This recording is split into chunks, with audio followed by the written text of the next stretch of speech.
ध्यान का मार्ग कैसा है कि जैसे समुद्र में व्हर्लपूल आ जाए। व्हर्लपूल होता कि जब पानी घूमने लग जाता, समुद्र में चक्रवात जिसको कहते हैं, समुद्र का पानी ऐसे घूमता है जैसे किसी ने मछली से घुमाया हो। जब भी कभी चक्रवात आ जाए तो जो भी ट्रेनर होते हैं, स्विमिंग के, तैराकी के अध्यापक, वो एक बात सिखाते हैं तैराकों को कि यदि तुम चक्रवात में उलझ जाओ तो कभी हाथ पांव मत मारना, शरीर ढीला छोड़ दो, बस जो होता होने दो। पानी तुम्हें कभी नीचे नहीं लेकर जाएगा, और यदि तुमने ज्यादा हाथ पैर मारे तो ले जाता पानी नीचे, 30, 40, 50, 100 फुट तक भी ले जाता। ये प्रेमी सिर्फ इतना सा है ध्यान का पहला सूत्र, सहज हो जा। जो हो रहा होने दे, तो सिर्फ सहज हो जा। सहज होने की बजाय तुम तो वहां दुकानदार बनकर बैठते हो, थोड़ा ये, थोड़ा वो, थोड़ा ऐसा, थोड़ा वैसा, बहुत कुछ इकट्ठा कर लिया और उसी चीज की फिर पड़ती है मार। इसलिए ध्यान रखो, उलझन का मार्ग है, कल्पना करना उलझन का मार्ग है। कल्पना मत, बिल्कुल न कर, सहज होकर बैठ, शांत होकर बैठ, अपने आप को ढीला छोड़। युक्ति ध्यान के तुम्हारे ने तुझे पकड़ाई, परंतु उसमें भी सहज हो। यदि उसमें सहज होगा ये प्रेमी, तो तेरे बैठने में रस है। यदि बैठा ही नहीं तो ध्यान रखना, भटक गया मार्ग से, नहीं जा सकता 10वें द्वार तक, नहीं जा सकता अलग थलग तक। क्योंकि जो कुछ भी विश्व भर में देखते हो, दो तरह की पद्धतियां हैं, एक पूर्व की, एक पश्चिम की। विदेशी लोगों ने जितने भी प्रबंध किए वो सारे किए मौत को दबाने के, कि मौत टल जाए, मेडिकल साइंस, सुख सुविधा, सब कुछ किया कि किसी प्रकार से मौत टल जाए, कोई व्यक्ति मरे नहीं, मौतें तो खैर होनी है। और एक पूर्व था, इसने जब भी दबाया है तो जो भी जन्म का भाग, उसकी चर्चा उस तरफ को, ऋषि हुए, मनीषी हुए, कोई संत हुए, विद्वान हुए, इस चर्चा पर आकर ठहरते हैं कि तुम काम की चर्चा मत करना, क्रोध की मत करना, लोभ की मत करना, अहंकार की मत करना। ये इधर को उलट गए। विदेशी लोग थे, इन्होंने जन्म की चर्चा बंद करी, उन्होंने मौत की बंद कर दी। आज भी कोई अमेरिका में जाकर बात करे मरने के लिए, बड़ा बुरा समझा जाता उसको। मौत को तो बिल्कुल गलत समझते हैं। उनका एक ही कथन है, जब करो तो जीवित की बात, सुख की, भोगों की बात। उन्होंने जिस चीज को दबाया वो ज्यादा बड़ी हुई। इसीलिए पूर्व के देश, इन्होंने काम, क्रोध इत्यादि को दबाने की बातें करी, जिन्हें ये ज्यादा प्रचलित हुई, क्योंकि घुटे हुए मन से स्वीकार करना पड़ा। इसीलिए आज देखते हैं उस तरफ का पतन भी हो रहा। कारण के दबाने में लगे, समझने को छोड़ बैठे। पश्चिम है, विदेशी भूमि है, उन्होंने मृत्यु को दबाने के प्रयास किए, उस तरफ संधे हो गए। जितनी जितनी भी तरक्की करी, वो सारी तरक्कियां मौत के लिए ही साबित हुई। तरक्की करते हैं एटम की, एटम खोल दिया गया, जो जो उससे बना सारा कुछ मौत के लिए कारण। इसलिए हे प्रेमी, जिस भी चीज का दमन करे, दमन किसी भी चीज का हो, पैशन किसी चीज का हो, जब भी करोगे तो वो चीज ज्यादा बड़ी बनकर उठती। इसलिए दबाव की बजाय समझ। महापुरुष ने कहा है ध्यान, इसीलिए कबीर कहते हैं समझ पड़े जब ध्यान धरे। सौदा समझ का है पर बिना ध्यान के होता नहीं। ध्यान ही ना हो क्या समझेगा? जीवन में ध्यान में उतरा नहीं तो समझेगा क्या? तब क्या निकालेगा? इसलिए रह जाता जीवन में पहले दूसरे तीसरे द्वारों तक घूमता हुआ, कभी 10वें का तो प्रश्न जागता ही नहीं, कभी ऊंची यात्रा का प्रश्न आता ही नहीं। तो आगे कबीर कहते हैं जुगन जुगन की दिशा बुझानी। जुगन जुगन की अर्थात जन्म जन्मांतर की। यदि कहते प्रवेश कोई कर जाए भीतर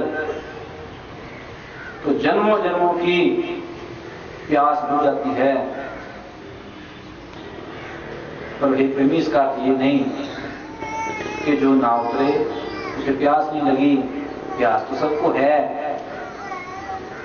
नेता है अभिनेता है, प्यास तो सबको है, उसको जरा महसूस नहीं हो रही, ये अलग बात। क्योंकि जिस दिन कुछ घटना घटे महसूस हो जाए, उसकी भी यात्रा शुरू हो जाएगी। ये सिर्फ अनुभव का सवाल कि महसूस हुआ कि नहीं। यदि ना महसूस हुआ हो कोई दिक्कत नहीं, चलता रहे। चक्र है कले पड़ा हुआ, कहां तक छूटेगा, कहां तक जाएगा, तेरे अपने ऊपर उलझन है। विचार करना तेरा काम। ना करे, कितनी देर ना करे।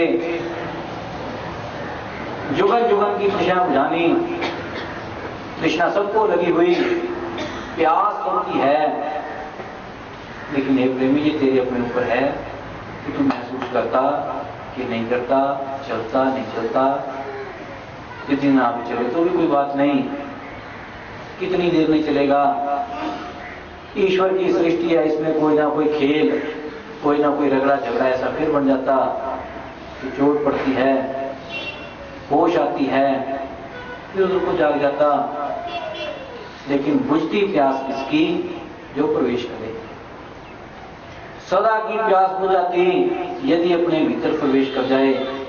लेकिन हे प्रेमी, वही प्रवेश मंदिर में करे तो नहीं बुझती, मस्जिद गुरुद्वारे में करे प्रवेश प्यास नहीं बुझेगी। क्योंकि वही प्यास बुझ जाती है जो पानी की है, जन्म जन्म की प्यास नहीं। छबीलें लगा ली गर्मियों में, थोड़ी पानी की प्यास अपनी बुझाएगा, थोड़ी किसी की बुझा देगा। और जो जन्म जन्म की है उसके बुझने का तो प्रश्न ही नहीं। तो कबीर कहते जन्म जन्म की तृष्णा बुझानी। तो जन्म जन्मांतर से प्यास है, जो जन्म जन्मांतर की एक चाहत थी कि शांति मिले, किसी प्रकार से टिक पाऊं। एक प्रेमी वो जो चीज वो बिना गुरु महाराज की कृपा की होती नहीं। होती जब भी है एकमात्र गुरु कृपा से, दूसरा तेरा प्रयास। काम क्रोध मत दूर करे। कबीर कहते प्यास बुझती है, लेकिन उस प्यास के साथ साथ और चीजें भी छूटी। काम क्रोध मत दूर करे। यदि तू प्रयास करता है कि काम को हटाऊं, क्रोध लोभ को हटाऊं, तो प्रेमी तेरा एक भी प्रयास कारगर नहीं। जो जिसके लिए ज्यादा प्रयास करता उसको चीज सताती ही वही है। क्योंकि जो तथाकथित अपने आप को कहने के लिए बने कि मैं तो क्रोध करता ही नहीं, क्रोधहीन, क्रोध से परे, उसका दूसरा अर्थ ले लेना कि चित्त में कहीं ना कहीं क्रोध का भजन हो रहा, क्रोध की याद बनी है, उतना ही क्रोधी होगा। ये मिसाल है तकरीबन जो पर्वतों पर रहने वाले सन्यासी गण, उनको तुम जरा कुछ कहकर देखो, उसी क्षण आता शराब का फुहारा, एक ही बात सीखी, जा भस्म, बस उससे नीचे बात ही नहीं। किया क्या है? क्रोध को सप्रेस किया, दबाया। जीवन में तुमने जिस चीज को दबाया वो चीज उभर कर सामने आती। पूर्व के मनीषी, पूर्व के विद्वान, इन्होंने काम को दबाया, काम उभर कर सामने आया। ऐसे ही प्रेमी लोभ को दबाए तो लोभ निखर कर सामने आएगा, क्योंकि ये तो छोटे छोटे अंग हैं, जो करना था तूने सो ना किया, लगे इनको दबाने। ये प्रेमी, यदि किसी पेड़ को उखाड़ना हो तो उसकी टहनियां काटने से कोई प्रयोजन नहीं, वो फिर फूलेंगी, और जिस टहनी को काटे वो ज्यादा शक्ति के साथ फलित होती हैं। यदि जड़ को उखाड़ देवे, यदि मूल उसका पकड़े कि मूल क्या है, उस मूल को ही हटा देवे तो सारी मुसीबत दूर। और हे प्रेमी, आदि मूल, इन सारी क्रियाओं का, सृष्टियों का आदि मूल परमेश्वर, यदि उसको पकड़ गया तो ये सारी मुसीबतें टल गई। काम क्रोध मद दूर करें, तो चाहे काम, चाहे क्रोध, चाहे अहंकार, सारा कुछ दूर। तेरे को करने की जरूरत नहीं। ये मत सोचना कि तेरे प्रयास हैं, ये मत सोचना कि तूने कुछ करना है। तेरे को करने की जरूरत भी नहीं, तेरा काम है सहज हो जाना, इतनी बाकी कुछ तो अपने आप होगा, अपने आप होगा, तुझे कुछ भी करना नहीं। पर यदि लगे तो एक एक ब्रांच को उखाड़ने, एक एक चीज को हटाने, कि अब जरा काम को हटाएं, क्रोध को हटाएं, तो हे प्रेमी उलझेगा, और ज्यादा उलझेगा। किसी भी चीज को चित देने की बजाय ध्यान को चित दे। जन्म जन्म की तृषा बुझानी, काम क्रोध मत दूर करे। कहत कबीर सुनो भाई साधो, अमर होए कबहू न मरे। लेकिन अंत पे कबीर कहते कि सुनो भाई साधो, ये साधुओं के लिए है, दूसरे के समझ में आने का भी नहीं। कहत कबीर सुनो भाई साधो, हे प्रेमी, यदि साधु ना हुआ तो ये चीज समझ में आएगी भी नहीं। कबीर के वचन अनुभव के हैं, तू जीवन में जितना अनुभव करेगा उतना ही तेरे समझ में आएंगे। यदि साधु हो जाए तो सारे वचन तेरे हैं, क्योंकि साधु का अर्थ ही है जो साधन में हो, जो साधन का पक्का हो। कहत कबीर सुनो भाई साधो, अमर होए कबहू न मरे। कहते जो इसमें उतर गया, इस साधन को समझ गया, पकड़ गया, वो अमर हो जाता है, कभी मरता नहीं। लेकिन ये संबंध शरीर का नहीं, ये उस भीतरी हंस की बात चल रही, उस तत्व की बात चल रही, जिसको पहले कबीर को समझा गए थे। ये उस मूल आदि तेरे आत्म तत्व की बात हो रही। अमर होए कबहू ना मरे। कहते अमर हो गया, कभी मरेगा नहीं।